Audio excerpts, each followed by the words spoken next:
GEI Consulting was the original corporation that was going to do the work for us. They were the one that put the proposal in, and that's what the entire project was built on, was their proposal.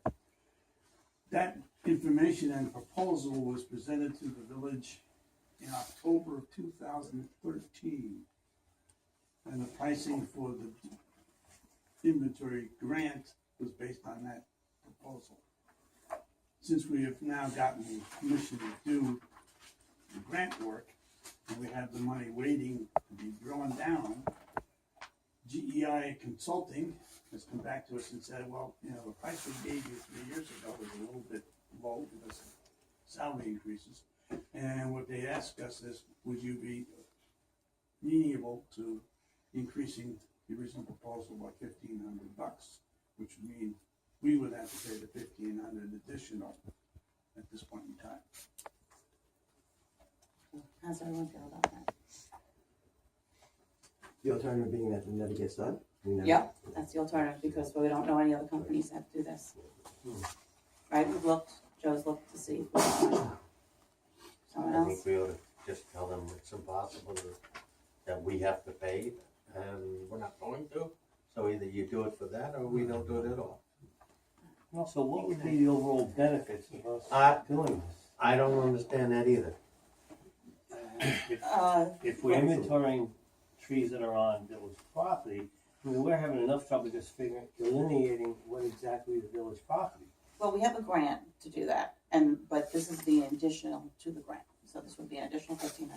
So you're right, you know, I don't know, how does everyone Well, the feel? purpose of the grant, as I recall, was not to necessarily have an accurate survey of every tree on public property, but basically to allow us to then go on and get additional money for something I really don't remember.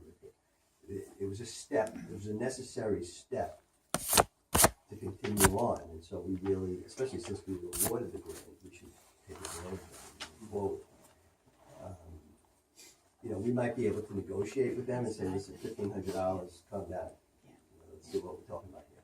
Get it down a little bit. We're not talking about $10,000 of an unbudgeted expense. We're talking about something that is, you know, we could do this if it's important enough, and I think we should clarify why we got into this in the first place. But as I recall, it was for a good reason, and there is something that we want to continue to pursue as a result of this. So once we clarify that, it then becomes, all right, $1,500 is not a budget breaker. It's something we probably prefer not to spend.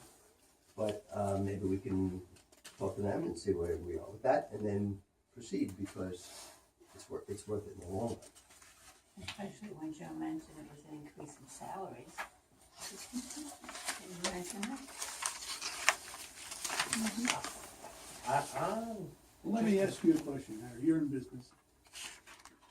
If I asked you for a quote to do my snow plowing this year, and you gave me a quote, and I decided 3 years from now to say, Harry, I like your quote from 3 years ago. Can you come in and do my snow plowing? Would you still give me the same price? You should like your quote. It's nothing. I'm just giving you. I think they should be asked to do it for the same price, and, you know, maybe a minor adjustment if you like them to propose and do what they do. Okay, I mean, it's just like, you know, $1,500 for this, and Who's the person you're talking last month it was $1,600 for a valve. Okay. It just seems like we're spending tons of money. You know, they keep mandating all these things, but then they turn around and say, oh, you can't raise taxes either. So where the hell are we gonna get all these fees from?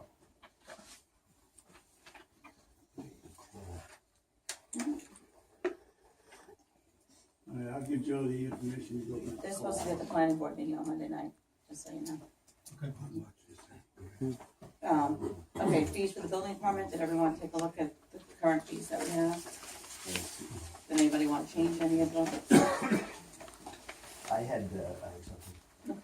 Not a dollar amount, but, you know, sheds in this village, that was a whole issue at some point. It's all been quieted down. Sheds like backyard sheds? Yeah. Yeah, okay. Under, it says accessory structures, parentheses, deck, shed, cabana, pool house, etc. Shed does not, a 10 by 10 shed, which is a 100 square foot shed, does not require a building permit. Right. So, we should clarify that, even if it's just a wording, possibly say, sheds requiring building permits, or sheds of a qualifying shed, seeking regulations, Yeah. so however we phrase it. Because, this then says that, I don't care what your policies and procedures are regarding sheds, you're still gonna pay. Well, what happens is the person submits it and we comment and say, no, you don't need a permit. That's what happens. The person puts in a building permit, or they put in the one page, and everybody, Mike and Rich and Roger and Karen, everybody comments on it, and usually we'll come back saying, well, it's 10 by 10, they don't need a permit. Well, I'm not saying that there's a problem other than the wording of it. Oh. Where it says shed, it should say something to the effect of applicable sheds, or something where certain sheds, and then they could go through the process. But right now, it sounds like if you have a shed, there's going to be these fees attached to it, and that's not the way it really is.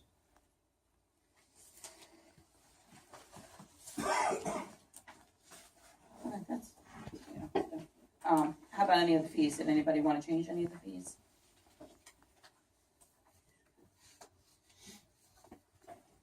No. This will be our main, besides tax dollars, this will be, the revenue. Like everything else, things go up. We need the money, so. Do we want to go through each one, or do we want to wait? What do we want to do? I mean, I think that the fees are okay. I think some of them, I think demolition should be a little bit higher, but besides that one, I think the rest of them are fine.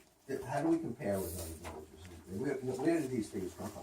Just something that we came up with? No, they're, we spoke to Poquott, and we spoke to Shoreham, and we pretty much were in line with them, so. So we want to just leave it for now, then, just change the wording. We can always revisit it at any time.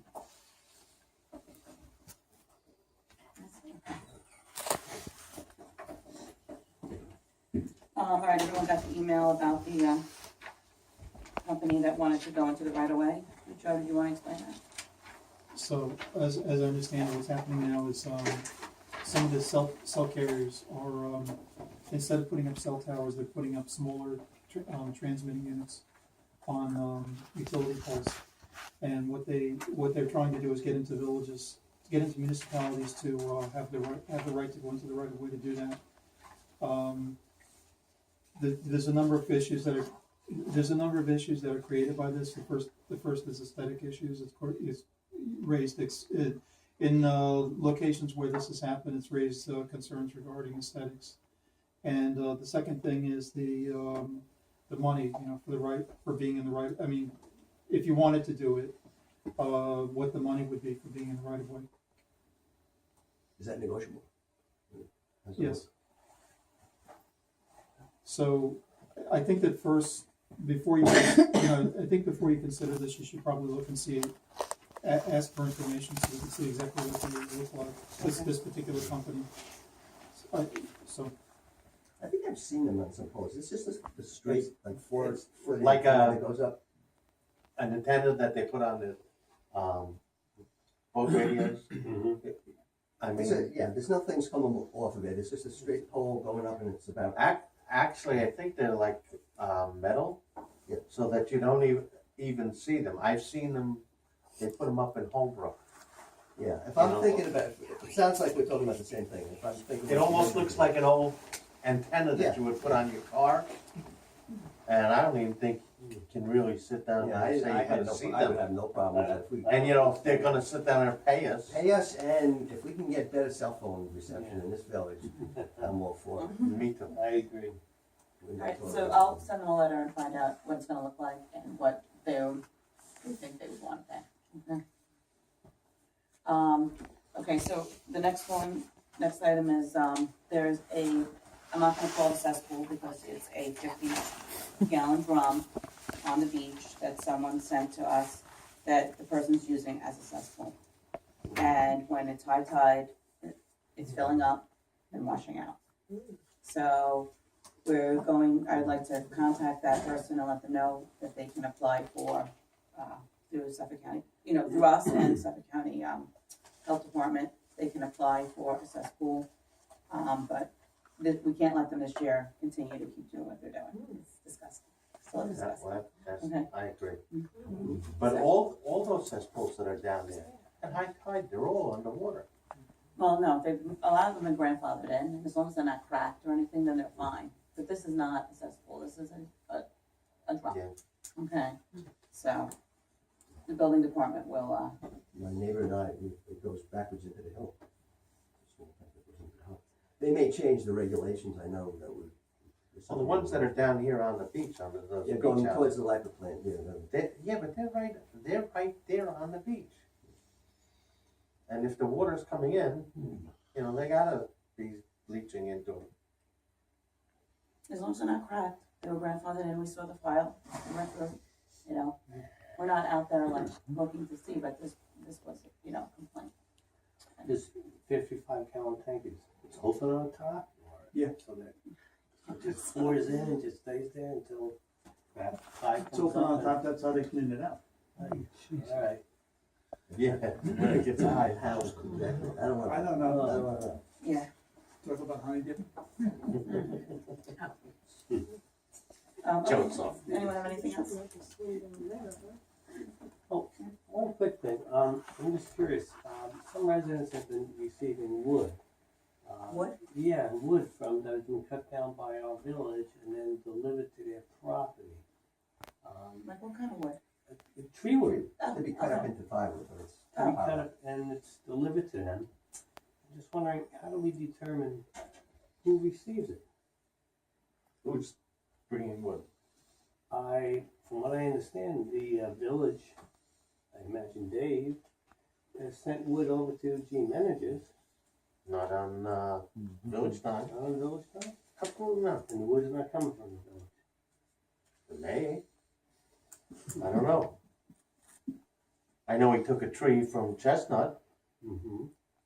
and after he cut it up, he put it in his car, took it there. But that was on his time. All right, it's on his time. The issue to me is, getting back to the property And and the appearances, whatever.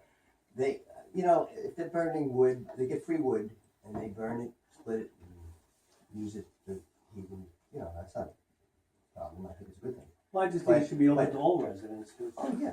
Well, if anyone wants it, To me, the it's either you take it someplace, and if somebody wants it, as long as we're not paying him to do it, Mm-hmm. and they want it, I mean, if not, you gotta pay to get it taken away. Yeah. No, So, but let me just finish what I was gonna say. From an aesthetic standpoint, I mean, we've said that there were certain issues in the village, and we've made some moves in the direction of having people clean up this and that, and whatever. I think it's been a good thing. But then, while it's a good thing that these people who are doing this are making use of firewood, and especially wood that we want to pay to remove and all that kind of thing. From an aesthetic standpoint, right in the front of the house, it's mounted up, and it's just staying there. It's not like it's gonna take them a week or so to be cleared away because they're in the process of cutting and splitting it. It just seems to be piled up there. Is there some aesthetic issue, and do we even want to wade into that as far as whether or not this is something that we want to legislate? Is it something that I'm talking about, saying you can't do it, you have to hide it? If we're saying to people that they have to take a stored car, and it's okay to do it, but it's gotta be done in a certain way, where it's not just one, everybody's view. Well, when you have a pile of tree trunks, just, piled up in there, well, is that somehow not as bad? And, personally, I think it is. I mean, we can start legislating a lot of things. well, that's the thing, it's, do we I wanna know wade your in there? garbage That's can. yeah, it's what, I mean, that's how, and why the maintenance of property law was so contentious, because you start to walk this thing back, and it's like, well, what's allowed and what's not, and everybody has a different thing, but, I understand the point about the whole firewood. I think though that if people make a deal with somebody, whether it's our guy or a tree place that says, look, I'm otherwise gonna have to haul it away. And the person says, well, dump it in my yard, I'll use it, I'll clean up it. I have no problem with it. Well, Is it people go- racing down to the trees as they fall. Yeah, well, that was going on for a They, while. they did that That was too. going on for a while. And anybody who wants to take the trees that Do are on you the other want side of the fence firewood? here, Is that right. what you're Exactly. driving at? Oh, no, But no, I it's- just wanted it to be distributed fairly or offered to all the residents. Anybody can make their own deal. It's not as if it's somebody's got an inside deal. If somebody says, look, what are you gonna do with that wood? I'll take it. Mhm. If they wanna be out there and they can grab somebody and say, agree. take it down a tree, I'll take And it. as long as it doesn't cost the village No, money it's to not. deliver it and place it Bill there. manager is paying David Oh, I to know. split Yeah, it. it's He's not- got Many of them. a couple of piles there already. Right, well, I And need he's to paying, also. he's paying Bill, David for every hour of work that he's doing. It has nothing to do with us. He does, at that point, he's not working for the village, he's working for Gene Manager. When he delivers it there too. He's doing it on his time. Okay, that's fine. I pay David also to. I know. I know. But where's the wood being stored, and is it something that is? Well, it's not being, they have it in their property, in their driveway. Well, there's stored stacked cordwood, and then there's tree trunks that are piled up 15 feet high. No, he's been splitting it. In fact, he's there now. Just something to think about. All right, motion to adjourn. So So, you wanna just take